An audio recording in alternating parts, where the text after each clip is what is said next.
5 astuces pour éviter les loyers impayés. N'hésite pas à t'abonner parce que je fais des vidéos comme ça chaque semaine. Donc clique ici pour t'abonner. Parce que vous êtes beaucoup à regarder les vidéos mais à pas vous abonner. S'il vous plaît, donnez de la force. Alors, premier critère, sélection stricte des candidats. Tu vas demander la fiche de paye, le contrat de travail, la carte d'identité et l'avis d'imposition. Donc tout ça, ça va permettre de voir si le locataire est solvable, s'il a une bonne situation, si c'est des vrais documents, etc.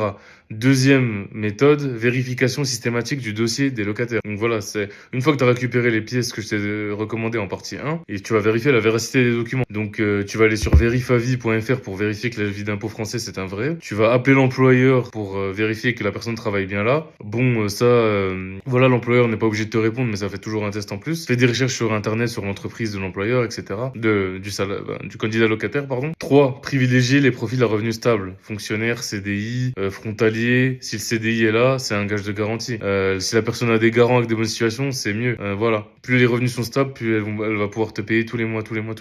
Et enfin, 4. Une garantie de loyer impayé. Donc, si tu as une bonne garantie de loyer impayé, tu peux te couvrir des risques d'impayé parce que c'est la garantie, c'est l'assurance qui va te payer s'il y a un défaut de paiement des loyers. Donc, pour 2 à 3% du loyer, en général, par mois, tu vas pouvoir bénéficier d'une garantie de loyer impayé. Sinon, tu as également les garanties que le locataire souscrit. Donc, comme GarantMe, par exemple. Donc, lui, il va prendre un garant, il va pouvoir te présenter ça dans le dossier bancaire et toi, t'as rien à débourser. C'est encore mieux. Et enfin, 5 derniers conseils et le plus important, évite les locataires à risque grâce aux signaux d'alerte. Si le dossier il a envoyé trop vite, ou si ça met trop de temps, si les documents sont bizarres, si tu vois qu'il y a des traces de montage sur les documents, si la personne ne veut pas te donner les documents, tu refuses et tu prends un autre locataire. Voilà, abonne-toi si t'es intéressé par des vidéos gratuites sur l'immobilier. Télécharge ta formation gratuite pour trouver un bien rentable en partant de zéro en description. Et c'était Khaled, à bientôt pour une prochaine vidéo. Ciao!